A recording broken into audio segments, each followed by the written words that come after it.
prove difficult to maintain believing in what they know to be a truth when millions of dollars are at stake. During the last 100 years, asbestos fibers have been used in thousands of different products in the construction industry, in shipyards and in households. It was seen as a magic mineral, and the use of millions of tons of asbestos created a successful and very profitable industry, even though that selfsame industry was well aware that asbestos was extremely dangerous. But despite this awareness, the use of asbestos was allowed to develop into one of the biggest occupational health problems of the century, leading to thousands of deaths, and not only for those involved in its manufacture, but for all who came in contact with it.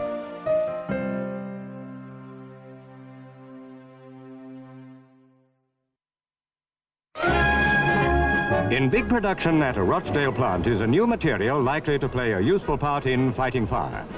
It's an aluminized asbestos cloth. In the safely open spaces of Oulton Park, the county firemen got themselves up like invaders from another planet. 2 gallons of petrol were sacrificed in the good cause, and the stage was set for the drama, Man versus Fire. Mankind has always been fascinated by asbestos. From the early beginnings of its manufacture in Canada at the end of the 19th century, the small mineral fibers of which it's composed have filled people with enthusiasm, because despite their being soft as silk, they're as solid as granite, and can be used in many different applications. Asbestos was promoted, the sales pitch was to call it the magic mineral. They mainly were able to sell this because it had very good resistance to chemicals, heat, and it had high tensile strength.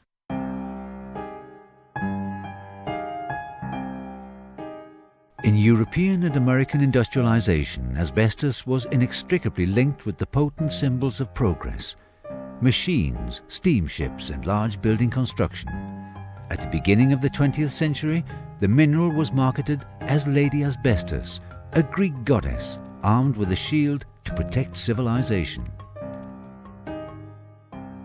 Numerous factories sprang up and thousands of workers gained employment in the asbestos industry. But as in many other factories at that time, working conditions were extremely dusty. We know from the documents that have survived that the conditions were very dusty, and there are stories that workers couldn't see more than 6 to 10 feet in certain parts of the factories. But dust was an accepted fact of life in many industries in those days. Cotton factories were very dusty, the coal mines were even dustier. So asbestos factories were not that unusual in having a dust problem. It was just that asbestos was uniquely dusty and also, as it turned out, uniquely dangerous. As early as 1898, a factory inspector in Britain warned against what she described as the evil dust. In Britain, the government hired a medical inspector of factories, and under his direction, the lady inspectors of factories went out and did investigations. And one of the things that they reported in the year 1898 was that there were people getting lung disease from working around asbestos, and they recognized that this was a dangerous material. The lady inspectors actually referred to the evil effects of asbestos dust. At the beginning of the 20th century, more asbestos-connected deaths came to light, and as early as 1906, a factory inspector in France learned of 50 deaths among female workers. In the years to come, suspicions grew more widespread, leading to American and Canadian insurance companies taking legal precautions to protect against possible claims.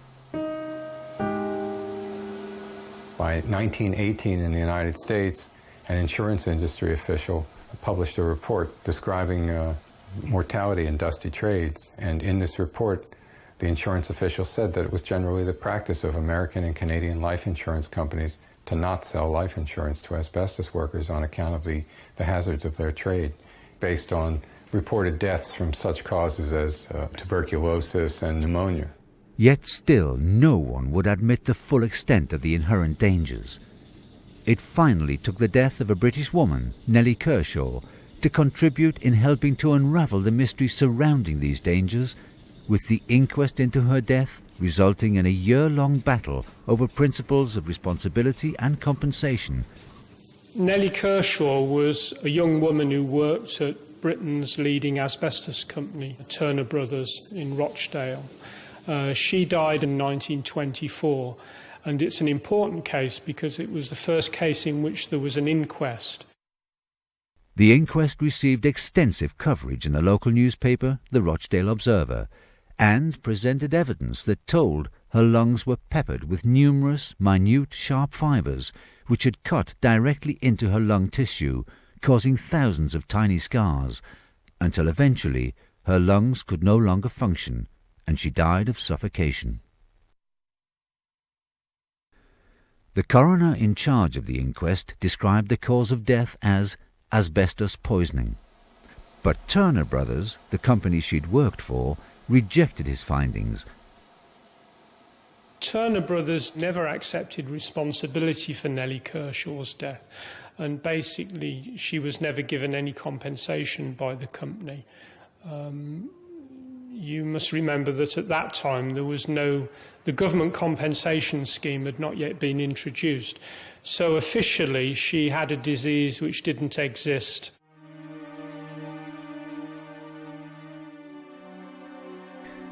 When Nellie Kershaw's widower asked Turner Brothers for financial support in order to cover funeral expenses, his request was flatly refused, lest it create a precedent of admitting responsibility, thereby encouraging demands from other past or present employees.